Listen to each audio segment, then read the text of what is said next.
تو ناظرین کرام، 5 ایسے لوگ جن پر قربانی معاف ہے۔ حضور صلی اللہ علیہ وآلہ وسلم نے فرمایا کہ پہلا وہ شخص ہے جو کہ مسافر ہے، یعنی وہ شخص جو سفر کر رہا ہے اور اپنے وطن سے 92.5 کلومیٹر دور نکل چکا ہے۔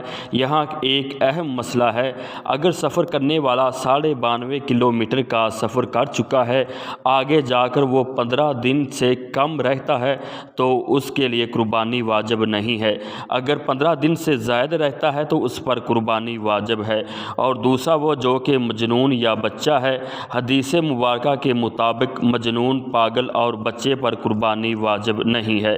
تو ناظرین، تیسرا وہ شخص جو کہ کافر ہے اور کافر پر قربانی واجب نہیں ہے، یعنی وہ شخص دائرہ اسلام میں داخل نہیں ہے اور کلمہ نہیں پڑھا، اس پر قربانی واجب نہیں ہے، کیونکہ قربانی صرف مسلمان مرد اور عورت پر واجب ہے۔